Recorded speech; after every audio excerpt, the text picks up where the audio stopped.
Good morning, everyone.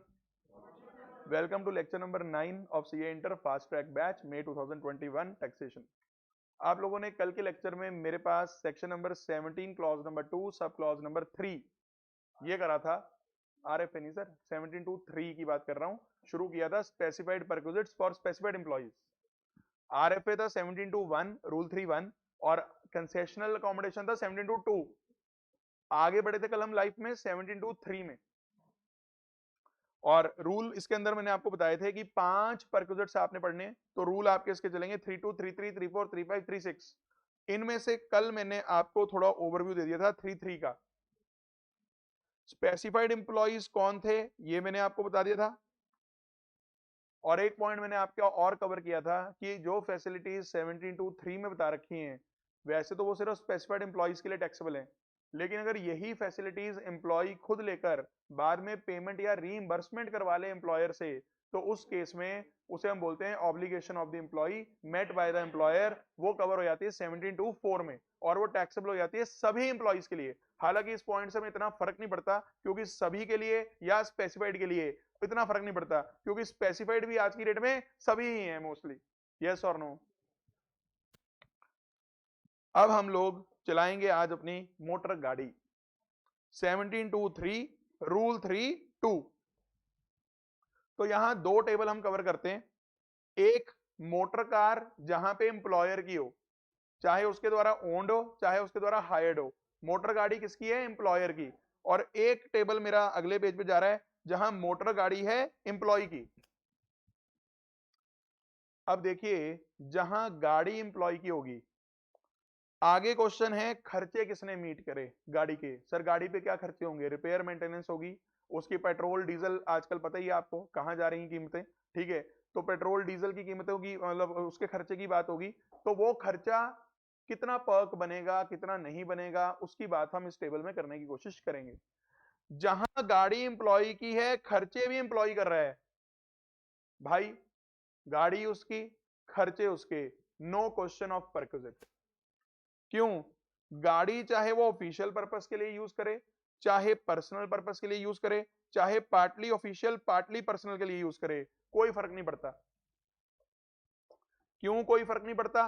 क्योंकि गाड़ी भी उसकी है, खर्चे भी वो खुद कर रहा है, तो कोई पर्क थोड़ी निकलेगा। एम्प्लॉयर ने तो कुछ करा ही नहीं, बल्कि यहां तो बेचारा एम्प्लॉय अपनी जेब से अपनी गाड़ी यूज करके अगर ऑफिशियल पर्पस के लिए यूज कर रहा है तो देखा जाए एम्प्लॉयर को, मतलब देखा जाए तरस भावना से कुछ टैक्सेस का माफ करना चाहिए, पर वो भी नहीं है। ऐसा कुछ नहीं है, कोई ट्रीटमेंट नहीं होगा इसका। पहला पॉइंट क्लियर है। अब अगर गाड़ी एम्प्लॉय की हुई खर्चे एम्प्लॉयर कर रहा हुआ, वहां हम लोग सोचेंगे पर्क कैसे निकालना है, पर बाद में। पहले हम लोग वापस बात करेंगे, अगर गाड़ी एम्प्लॉयर की है खर्चे भी कर रहा है एम्प्लॉयर, मतलब एम्प्लॉय को गाड़ी भी दे दी, साथ में पेट्रोल का खर्चा डीजल का खर्चा रिपेयर मेंटेनेंस का खर्चा भी सब एम्प्लॉयर कर रहा है। अब अगर ऐसे में गाड़ी यूज हो रही है पूरी तरह से ऑफिशियल पर्पस के लिए, मैंने आपको पहले ही कहा था ऑफिशियल पर्पस में तो कोई पर्क निकलेगा ही नहीं, क्योंकि एम्प्लॉय को कोई पर्सनल बेनिफिट हो ही नहीं रहा, तो नो पर्क। पर यहाँ पे नोट 1 का कंप्लायंस करना पड़ेगा। नोट 1 क्या बोलता है, गौर कीजिएगा। नोट 1 आपका बोलता है कि the employer must maintain complete details of the journey undertaken for official purpose, और एक सर्टिफिकेट देना पड़ेगा कि ये मोटर कार होली और एक्सक्लूसिवली किस पर्पस के लिए यूज करी गई? ऑफिशियल। इसके लिए लॉग बुक मेंटेन होती है practically. Log book, log book में क्या होता है? इस रीडिंग किलोमीटर की रीडिंग नोट होती है, पर्पस ऑफ विजिट नोट होता है कि गाड़ी इतने किलोमीटर से इतने किलोमीटर यहां विजिट गई इस पर्पस के लिए, तो वो सारा ऑफिशियल होना चाहिए। उसी केस में वो सारा खर्चा क्या होगा? निल पर्क। क्या सबको नोट 1 क्लियर है? यस और नो। वापस आते हैं, गाड़ी एम्प्लॉयर की, खर्चे भी कर रहा है एम्प्लॉयर, और गाड़ी यूज हो रही है पूरे तरीके से पर्सनल पर्पस के लिए। कौन से पर्पस के लिए? अब यहां पे इनकम टैक्स वालों को भैया प्रॉब्लम होगी। एक तो गाड़ी एम्प्लॉयर की, ऊपर से खर्चे वो कर रहा है, और ऊपर से गाड़ी यूज भी आप पर्सनल पर्पस के लिए कर रहे हो। यहां मैंने डायग्राम में भले ही आपको दिखा दिया कि यहां इंजन कैपेसिटी चेक करो, पर मैं आपको क्लियर कर दूं, इंजन कैपेसिटी का जो कंसेप्ट है वो सिर्फ पार्टली पार्टली वाले में रेलिवेंट होगा। तो टेबल भले ही मैंने दो दिखाया कि अगर इंजन कैपेसिटी 1.6 लीटर तक है तो क्या होगा, और अगर मोर देन 1.6 लीटर है तो क्या होगा, पर दोनों के नीचे लिखा सेम हुआ है। यानी इंजन कैपेसिटी का जो फंडा है वो सिर्फ कहां रेलिवेंट होगा, पार्टली पार्टली वाले में। यस और नो? अब सुनिए भाई, यहां तो सीधा सा फंडा है, एम्प्लॉयर जितना भी खर्चा करेगा रनिंग पे, मेंटेनेंस पे, वो सारा पर्क बनेगा।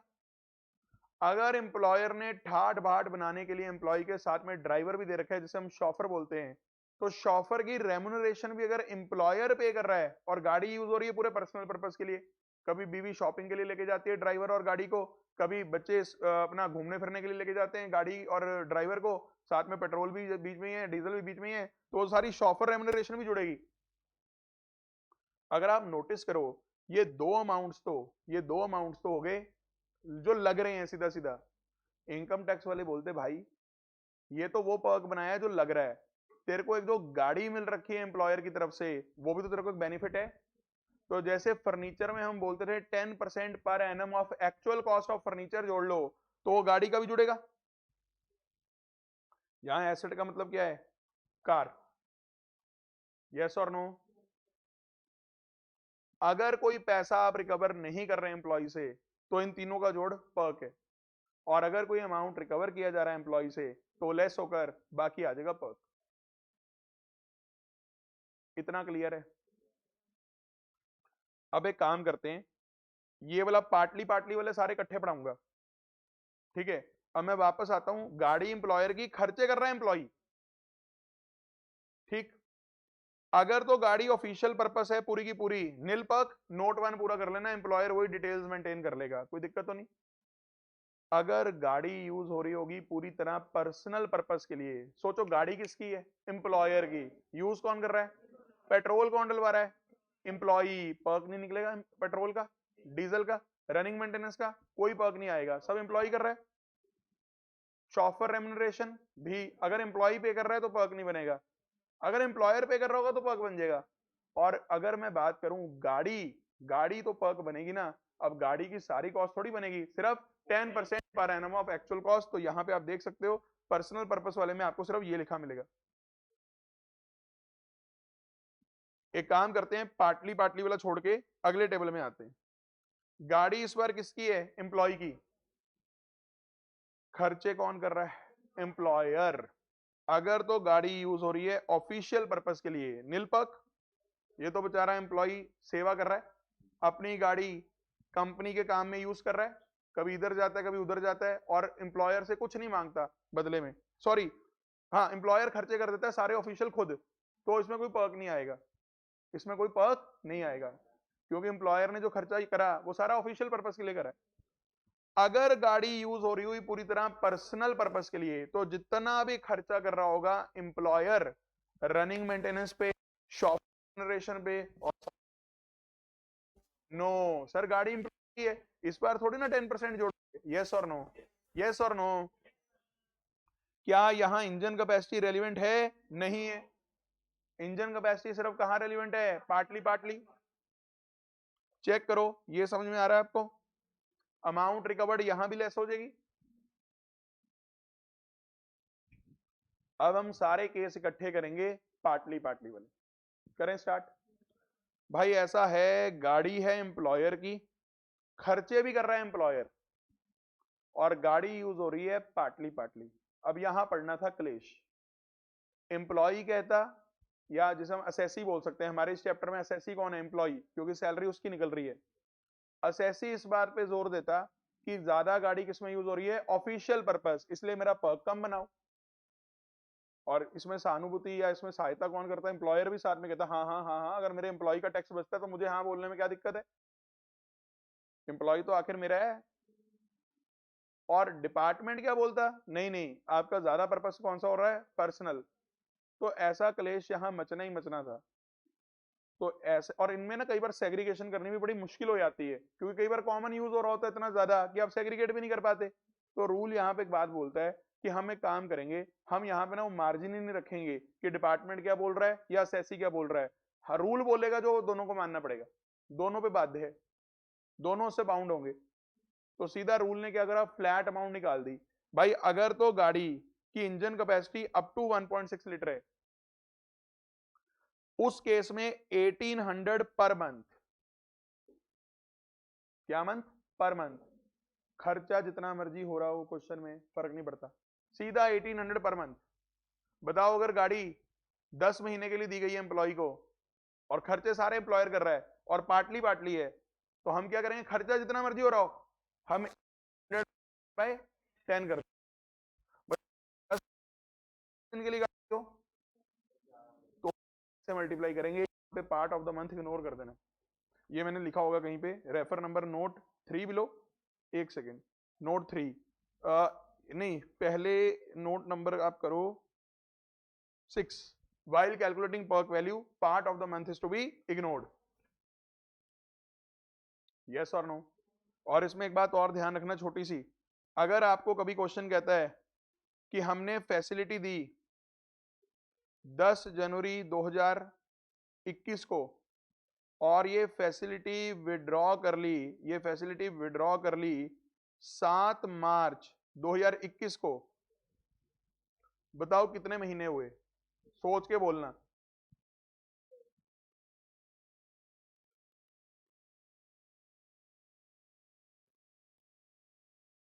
पहले ये वाला क्वेश्चन करते हैं, कुछ बच्चे कह रहे हैं 1 महीना, अच्छा एक और करना, एक केस और करना,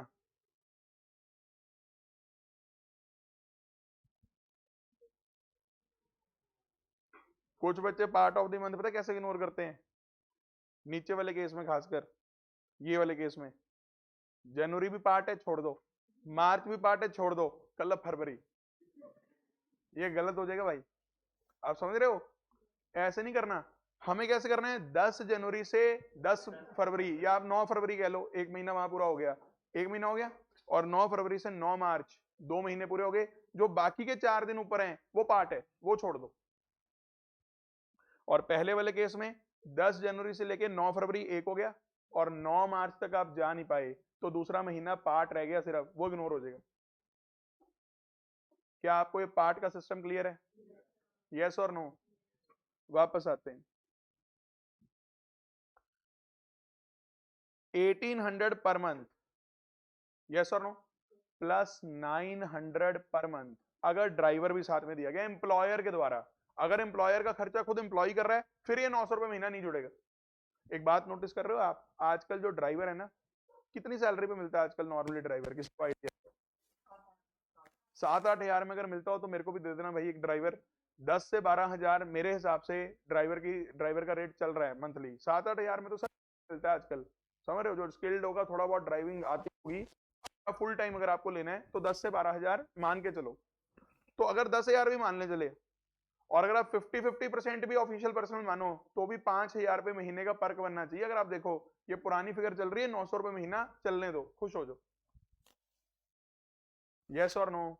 उस हिसाब से पेट्रोल वाली भी बड़ी कम है, पेट्रोल डीजल वाली भी 1800 रुपए महीना कोई ज्यादा नहीं है, पर चलो टैक्स दे रहे हैं बहुत है, कोई बात नहीं, ज्यादा वो नहीं है। अब इसके अंदर ना मैंने एक पॉइंट लिखा है नो, क्या मतलब है नो बहस का, यहाँ नो बहस का मतलब ये है कि, अच्छा एक मिनट, पहले मैं अगर बड़ी गाड़ी की बात करूं तो बड़ी गाड़ी में देखो ड्राइवर का सेम है, ड्राइवर का सेम है, लेकिन गाड़ी का कितना हो जाएगा, 2400 रुपए महीना। में क्या क्या कॉम्पोनेंट बताऊं, पेट्रोल डीजल आ गया, ऑफिशियल वाला कंपोनेंट, पर्सनल वाला कंपोनेंट, पर्सनल पर्क निकल रहा है भाई, पर्क निकल रहा है। क्या गाड़ी की भी कॉस्टिंग आ गई इसमें, यस, गाड़ी की कुछ परसेंटेज कॉस्टिंग आ गई कि भाई गाड़ी का भी तो फायदा मिल रहा है, पार्टली पर्सनल में, उक्का पुक्का जैसे हम बोलते हैं ना पंजाबी में कि 1800-2400 निकाल दिया, बस बात खत्म। गाड़ी अगर बड़ी हुई तो बस 1800 का हो जाएगा 2400, ड्राइवर का सेम है। और नो बहस का यहां मतलब पता मैंने क्या है, किसी भी केस में आप ये 1800 या 2400 की फिगर चेंज नहीं कर सकते हो। यानी क्वेश्चन जितना मर्जी कह दे, क्वेश्चन कहे भाई ऐसा है एम्प्लॉयर ने ना 5000 रुपए महीना खर्च करा, गाड़ी एम्प्लॉयर की है, खर्चे भी एम्प्लॉयर कर रहा है और गाड़ी यूज हो रही है पार्टली पार्टली, एम्प्लॉयर ने पूरी डिटेल रखी हुई है और डिटेल से ये पता लगता है कि 90% जो गाड़ी है वो ऑफिशियली यूज हुई है, आप डगमगा जाओगे। आपको अच्छा 5000 रुपए महीना खर्च हुआ, उसमें से 90% तो ऑफिशियल है, सारी डिटेल है, पूरा कंप्लीट रिकॉर्ड मेंटेन किया हुआ, लॉग बुक मेंटेन करी हुई है, आप करोगे 5,000 का 10% पर्सनल, उसे बना दोगे पर्क, और उधर बच जाएगा कांटा, इधर पड़ेगा चांटा। 500 रुपए महीना पर्क नहीं आ सकता यहाँ पे, क्योंकि 1800-2400 नो बहस। और तो और इस 1800-2400 या 2700 और 3300, 900 जोड़ के, एज द केस में भी, इसमें से कोई अमाउंट रिकवर्ड फ्रॉम एम्प्लॉय भी माइनस नहीं होगी। ये वैसे ना थोड़ा सा मुझे लगता है ड्राफ्टिंग बेटर होनी चाहिए कि amount recovered from employ minus होनी चाहिए, पर इस वाले पॉइंट पे जहां ये पर्टिकुलरली गाड़ी एम्प्लॉयर की है, खर्चे भी एम्प्लॉयर के हैं, जब आप एक्ट को एज इट इज पढ़ते हो, रूल को एज इट इज पढ़ते हो, तो ये नो बहस का पॉइंट आपको ध्यान रखना है। ना तो ये 1800-2400 चेंज हो सकता है किसी भी केस में, और ना ही इसमें से आप कोई अमाउंट रिकवर्ड माइनस कर सकते हो। तो आप देख सकते हो पॉइंट नंबर मैंने 3 लिखा है, note 3, amount charged from any employee will not to be reduced from perk value। ये मेन बुक के अंदर सब ऐसे ही लिखा हुआ है, यस और नो। वापस आओ वापस आओ वापस आओ। कौन सा केस था ये? गाड़ी एम्प्लॉयर की, खर्चे एम्प्लॉयर के, गाड़ी यूज हो रही है पार्टली पार्टली। अब गाड़ी एम्प्लॉयर की, खर्चे एम्प्लॉय कर रहा है सारे, repairing maintenance, running maintenance, petrol diesel. उस केस में अगर गाड़ी पार्टली पार्टली हो रही है तो इनकम टैक्स वाले बोलेंगे देखो पेट्रोल डीजल रनिंग मेंटेनेंस ये सब तो एम्प्लॉय खुद कर रहा है, उसका तो कोई पर्क निकल नहीं सकता। लेकिन गाड़ी गाड़ी किसकी है? एम्प्लॉयर की, और कुछ पोर्शन तो पर्सनल में यूज हो रही है। तो यहां सीधा सीधा क्या निकाल रखा है इन्होंने, 600 पर मंथ अगर छोटी गाड़ी है, 900 पर मंथ अगर बड़ी गाड़ी है, और अगर साथ में ड्राइवर भी दे रखा है एम्प्लॉयर के द्वारा तो 900 रुपए महीना। क्या आपको मेरी बात समझ में आ रही है? यस और नो?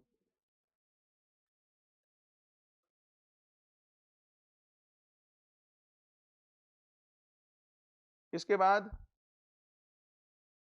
अच्छा एक छोटी सी चीज और, ये जो केस है ना इंजन कैपेसिटी वाला, इसके नीचे नोट 4 मेंशन किया हुआ मैंने, हाँ बस ठीक है, मैं वो देख रहा था। ये जो केस मैंने पढ़ाया था ना पहले, गाड़ी एम्प्लॉय की खर्चे एम्प्लॉयर कर रहा है, और गाड़ी यूज हो रही फुल्ली पर्सनल, उसका नोट 4 पता क्या कहता है? ये 17(2)(4) में चला जाएगा। क्यों चला जाएगा 17(2)(4) में? गाड़ी किसकी है? Employ.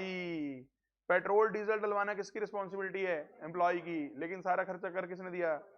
Employer. Obligation of employment by the employer. तो नोट 4 यही कह रहा है कि ये 17(2)(4) में मॉनेटरी पर्क बन जाएगा। पढ़ लोगे? वापस एक केस जो हमारा रह गया वो भी सुन लो। गाड़ी किसकी? एम्प्लॉय। खर्चे कौन कर रहा है? एम्प्लॉयर। और गाड़ी यूज हो रही है पार्टली पार्टली।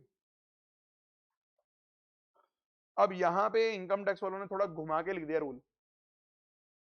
आपने एक बात नोटिस की थी, जहां गाड़ी एम्प्लॉयर की थी और खर्चे भी एम्प्लॉयर कर रहा था, वहां 1800 पर मंथ और 2400 पर मंथ पर्क बनाया जा रहा था। एक तरह से ये पर्सनल एक्सपेंडिचर माना जा रहा है या ऑफिशियल? पर्सनल। अब जब गाड़ी एम्प्लॉय की है ना, इन्होंने यहाँ पे उल्टा लिख दिया।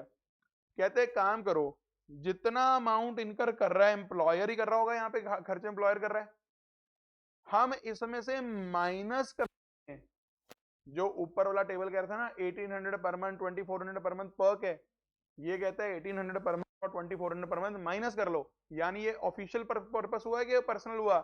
ऑफिशियल। तो बाकी जो बच गया वो पर्सनल होगा।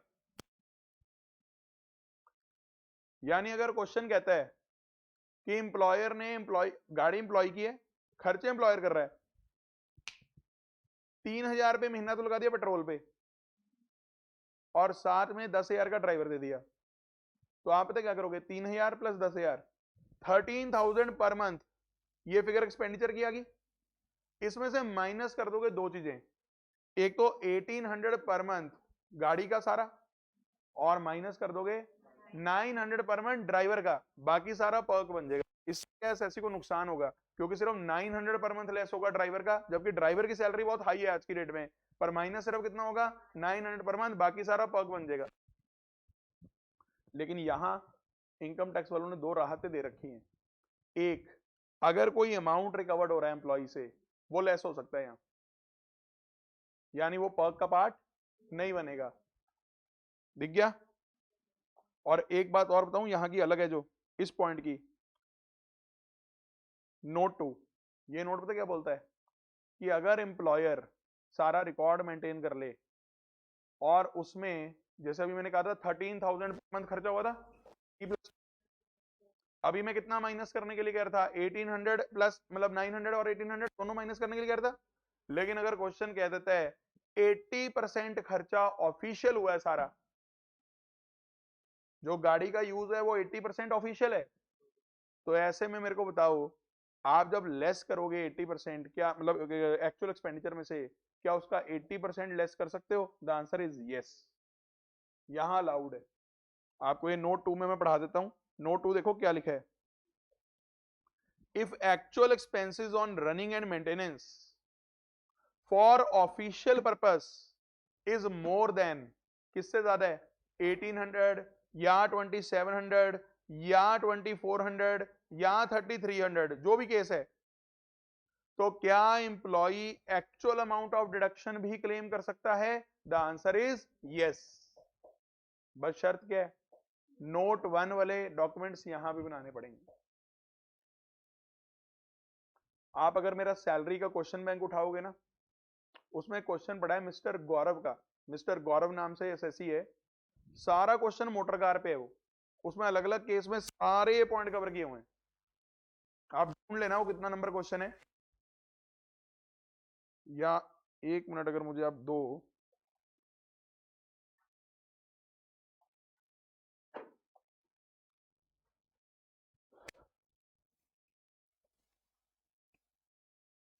ना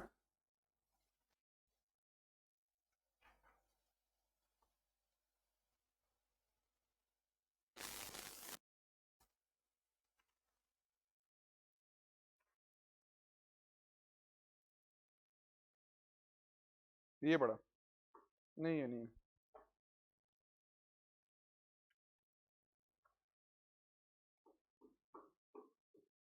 क्वेश्चन नंबर 23 है, ट्राई कर लेना इसको आज, ये सारा का सारा मोटर कार पे ही है।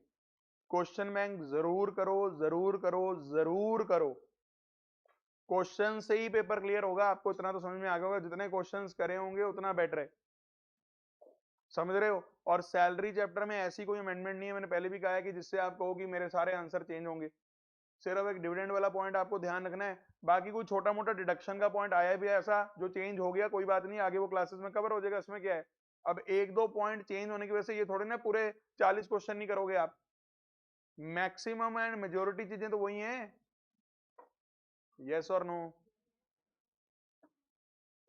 हाँ जी, सर इन्होंने ऊपर जो एम्प्लॉय हाँ जी, वहाँ पे उन्होंने 1800 को और 2400 जो भी पर्सनल माना हुआ है, और नीचे आके कोई वो मान गया ना। भाई ऐसा है, देखो वैसे तो इतने लॉजिक्स आपको पेपर में देने नहीं होते, पर मैं सिर्फ आपको अंडरस्टैंडिंग बनाने के लिए आपको बता रहा हूँ कि जो ये ऊपर वाला टेबल है जहां गाड़ी इंप्लॉयर की है, वहां 1800 और 2400 को एक तरह से पर्सनल। अब मैं कह रहा हूं अगर नीचे वाला रूल कह रहा है कि 1800 और 2400 माइनस कर लो, तो ये माइनस वाली फिगर को मैं पर्सनल थोड़ी बोल सकता हूँ। वो एक तरह से इन्होंने वही फिगर उठा के ऑफिशियल में मान ली, पैरिटी रहे ताकि बैलेंस रहे, कि अगर उतना 1800-2400 ऊपर पर्सनल है तो नीचे 1800-2400 क्या मान लिया ऑफिशियल। एम्प्लॉय को खुश कर दिया कि चल जहां गाड़ी तेरी है हम सारा तेरा पर्क नहीं बनाएंगे, जितना खर्चा कर रहा होगा उसमें से 1800 और 2400 की रिडक्शन मिलेगी, बाकी तेरा हम मान लेते हैं। और इसी चीज को तो देख कि जब गाड़ी इंप्लॉयर की थी तो तब भी तो हमने 1800 और 2400 ही पर्सनल माना था, अब उसी 1800 और 2400 को ऑफिशियल मान लेते हैं। मोटा मोटा तो बराबर ही है दोनों चीजें, क्योंकि अगर आप पार्टली पार्टली कह रहे हो तो रूल को कहीं तो स्टैंड लेना पड़ेगा ना। आपको पता नहीं लग रहा कि कितना ऑफिशियल है कितना पर्सनल है, अगर मैं दोनों को बराबर करता हूं तो ज्यादा अच्छी चीज है। कि जब मैं पर्सनल बना रहा था तो भी मैंने 1800-2400 बोला, और जब मैंने ऑफिशियल बनाया था तब भी मैंने 1800-2400 बोला, पैरिटी आ गई दोनों में। दोनों में क्या आ गई?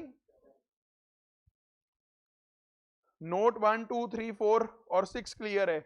नोट 5 कह रहा है कि अगर एक व्हीकल दिया जा रहा है एम्प्लॉय को एम्प्लॉयर के द्वारा सिर्फ घर से ऑफिस और ऑफिस से वापस आने के लिए, बहुत एम्प्लॉयर्स ऐसे करते हैं कि गाड़ी फुल टाइम नहीं देते कि आप इसको यूज करो, सिर्फ वो इतनी फैसिलिटी दे देते हैं कि हमारी गाड़ी आपको घर से पिक करेगी और हमारी गाड़ी आपको शाम को घर पे ड्रॉप कर देगी, और उसके अगर वो कोई चार्जेस नहीं ले रहे मान लो एम्प्लॉयर, तो उसका कोई पर्क नहीं है। देखते हैं किस बच्चे को ये याद है। इसी सेम कॉन्सेप्ट पे अलाउंस कौन सा बेस था, रेज और हैंड जिसको याद है, कौन सा अलाउंस था? हाँ जी हर्षा जी, ट्रांसपोर्ट अलाउंस, पक्का? यस, ये वही था जिसमें 3200 पर की एग्जम्पशन मिलती थी, सिर्फ ब्लाइंड, डेफ एंड डम्ब वो लोग। और ध्यान रखना वो अलाउंस ये परक्विजिट है, पर यहाँ पर्क वैल्यू निल है। क्या आपको नोट 5 क्लियर है? और जजेस लोग बेचारे, इनके पास पैसे ज्यादा होते नहीं, हाई कोर्ट सुप्रीम कोर्ट के जो जज होते हैं, तो इनको अगर कन्वीनियंस फैसिलिटी दे भी देते हैं, बस का किराया होता नहीं इनके पास, क्योंकि तो वो टैक्स फ्री है। मजाक कर रहा हूँ, कोई ऑफेंडेड ना फील करें। ठीक है, आगे बढ़ते हैं। अगला पॉइंट, अगर एक से ज्यादा मोटर गाड़ी आपने प्रोवाइड करी है पार्टली पर्पस के लिए किसी एम्प्लॉय को, अगर किसी एम्प्लॉयर ने एक से गाड़ियां दे दी और सभी गाड़ियों को वो क्या बोल रहा है, partly partly partly partly partly partly, क्या ये चलेगा? न्यो। हमारा एक्ट बोलता है सिर्फ एक गाड़ी होगी पार्टली पार्टली, बाकी सारी डीम्ड टू बी पर्सनल है।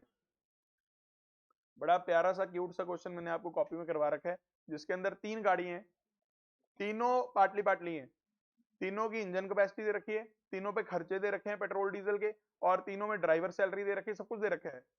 पर आपको जब इसके आंसर करना पड़ा ना, तो परमुटेशन कॉम्बिनेशन लगाना पड़ा। आपको ये देखना पड़ा कि अगर मैं गाड़ी 1 पर्सनल ऑफिशियल मानता हूं, तो गाड़ी 2 और 3 डीम टू भी पर्सनल होगी, पर्क वैसे निकलेगा, तीनों का जोड़ लिया पर्क। केस 2 या ऑप्शन 2, गाड़ी 2 personal official and 1 and 3 deem to be personal, perk value निकाल लिया। और ऑप्शन 3, गाड़ी 3 पार्टली पार्टली एंड गाड़ी 1 and 2 deem to be personal, perk निकाल लिया। इन तीनों केस में से जहां पर्क वैल्यू मैक्सिमम होगा, लोअर होगा, मैक्सिमम नहीं भाई, ऐसे ऐसे के चांटे थोड़ी लगाने हैं। जहां मिनिमम पर्क वैल्यू होगा, that will be the answer.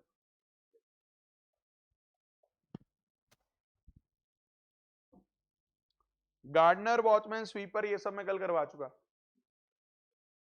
Yes और नो? क्लियर है? आज मोटर कार चलाया होगे भाई घर से, पक्का? बंद तो नहीं हो जाएगी? पक्का कराना। मोटर कार के जितने भी क्वेश्चन है वो भी रिवाइज। एक बात और बता दो छोटी सी, जितना सैलरी मैंने अभी तक रिवाइज करवाया है, क्या उतना आप साथ साथ कर रहे हो कि नहीं कर रहे हो? देखो यार, अच्छे से रीडिंग कर लो, अच्छे से क्वेश्चंस कर लो, समय है अपने पास। मैं आपको क्लियर कर दूं, समय कम नहीं है। बात यहाँ पे भगा भगा के सिर्फ कवरेज की नहीं है, बात है जितना कर रहे हैं उतना अच्छे से करो, टाइम स्पेंड करके करो। जब एक बार कुछ चीजें हम अच्छा टाइम स्पेंड करके अच्छे से कर लेते हैं ना, फिर उसके बाद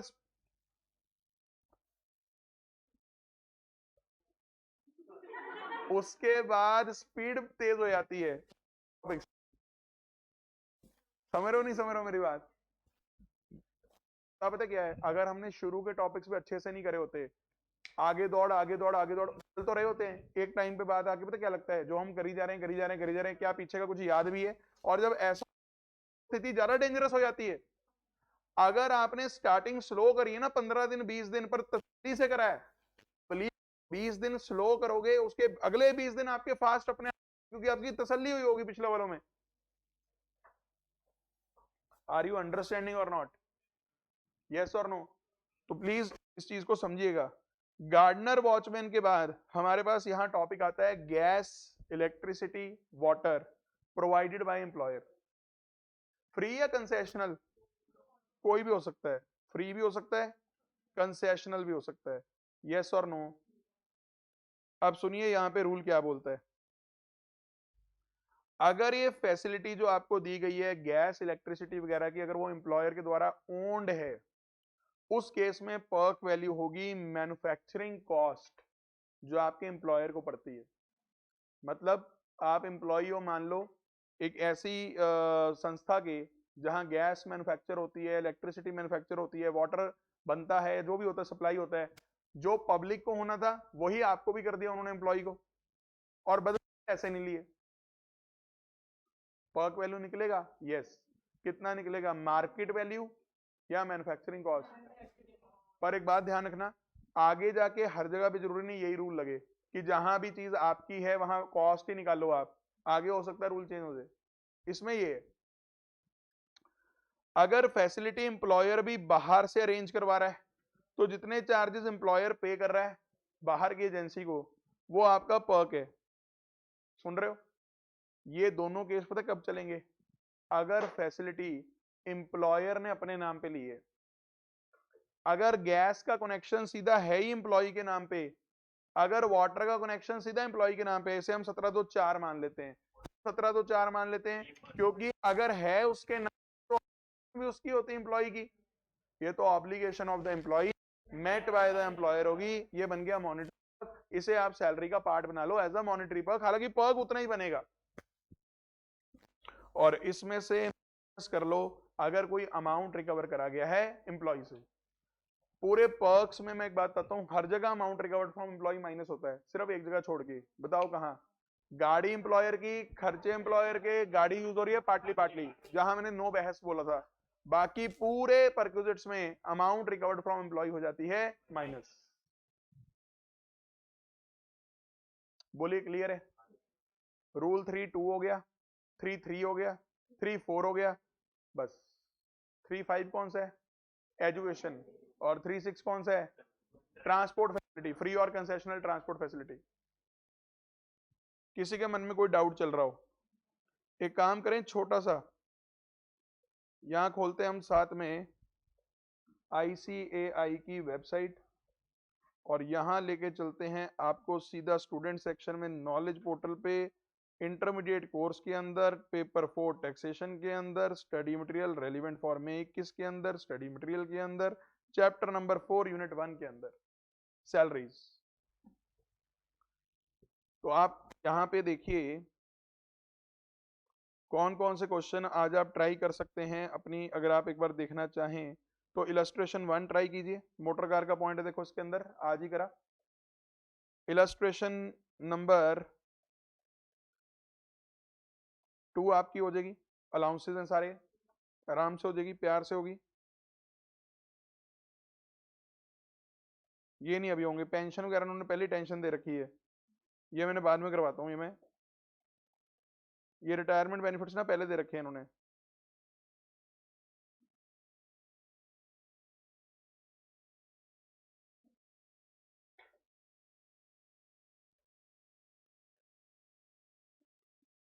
ये सारा रिटायरमेंट बेनिफिट भरा हुआ है। चलो फिर थोड़ा सा रिटायरमेंट बेनिफिट होने दो, उसके बाद ही होमवर्क होगा। ये वाला ट्राई कर लेना, ये अकोमोडेशन वगैरह यहाँ है, ये करो। इलस्ट्रेशन 13,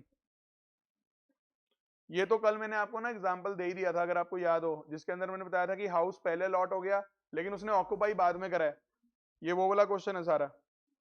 ये 13 से आगे वाले ट्राई कर लो, मोटर कार वगैरह इसी के अंदर है।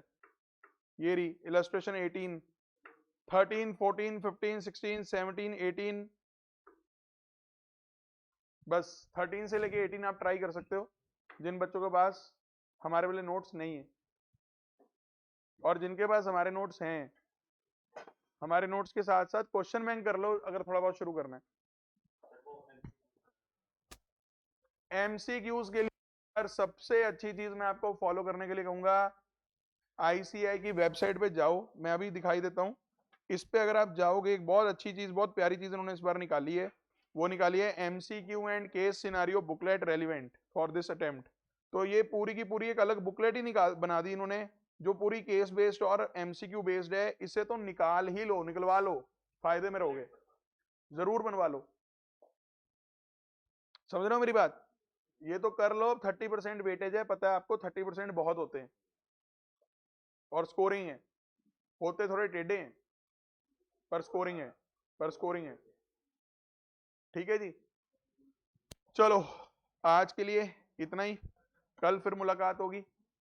Thank you very much, bye bye, take care.